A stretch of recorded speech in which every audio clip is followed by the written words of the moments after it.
Our brothers here said this is a coup d'etat. It's not a coup d'etat. This country decided to free itself 100% from the colonizers. The winds of Africa never stop moving. From the red dust of Ouagadougou to the green hills of KwaZulu-Natal, a sound rose, not of guns this time, but of an elder lion growling for justice. Jacob Zuma, the man they called finished, the man they buried with scandals, rose again and walked straight into the fire to meet the young warrior of Burkina Faso, Captain Ibrahim Traore, the soldier who spat on neocolonial chains. And the world asked, why would Zuma defend a coup? But in African language, not every coup is treason. Some are tender, calling the reign of liberation. November 2025, Ouagadougou burned not with war, but with whispers. Zuma came not as a tourist, but as a messenger from the ancestors. He met Traore, the young lion of Burkina Faso, whose berets burns red like Sankara's blood. In that golden room, beneath the flag of revolution, Zuma said words that struck the marrow of the old empire. What happened in Burkina Faso was not a coup d'etat. It was a country freeing itself from the colonizers. The cameras clicked. Europe trembled. African listened. Because one elder had broken the silence that africaunion could not. The elder defended the young, not for power, but for purpose. Because Zuma has known the fangs of the West. He has seen how they break leaders. Death refused to bow. And he saw in a Traore a refreshing of the Africa he once dreamed. Before the meetings, before the IMF chiefs, before the silence of the African Union.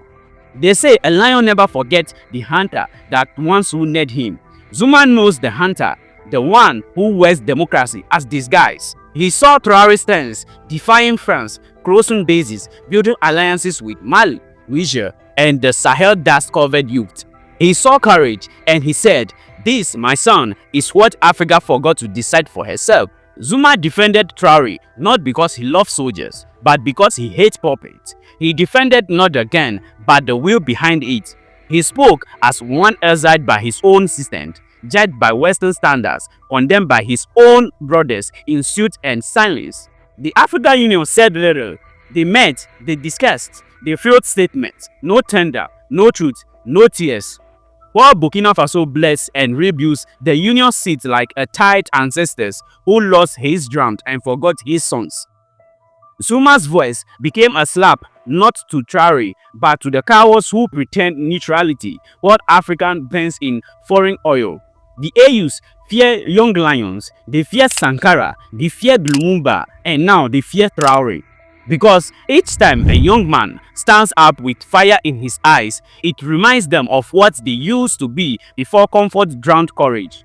Where is the union when Africa's spirit is tested?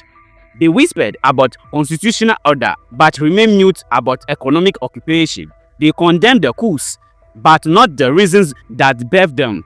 Zuma's defense became a mirror showing how far the AU has drifted from the pulse of the people. He said, what many think that Africa needs liberation, not by decree, but by actions, by courage, by blood if necessary. Jacob Zuma's words were not just defense, they were prophecy.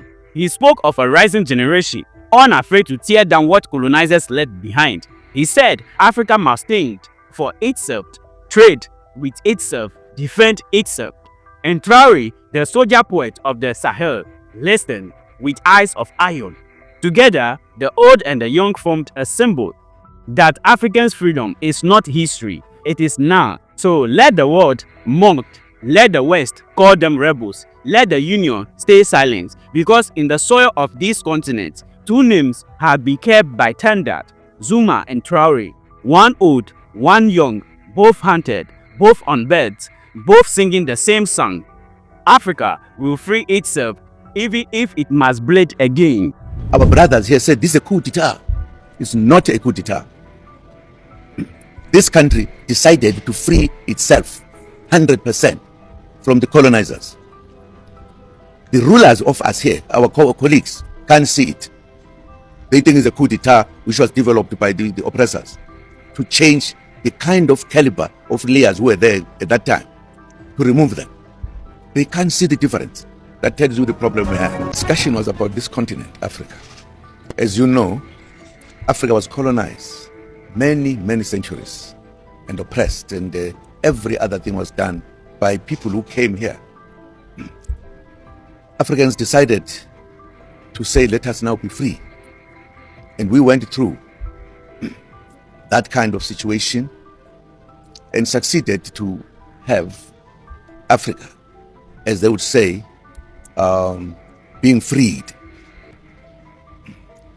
But those who had colonized us, it was just a bit that they say, we can do this. They continued, in a sense, indirectly, to take everything in Africa they found, to claim that this belongs to them. And they still do it today. Even that freedom that we're talking about, watered down by the manner in which the relations between Africa and the colonizers were. Because colonizers still believe it was their own. And therefore, even having said, we are now free, but the misery, the problems that we still face are the same. And therefore, we as Africans have to discuss that matter and correct the wrongs. I think this country is a glaring example. This country, wherein those who oppressed them wanted to continue to do so. What was good with the leaders here, they said, not now. And it was therefore important to discuss with the president here.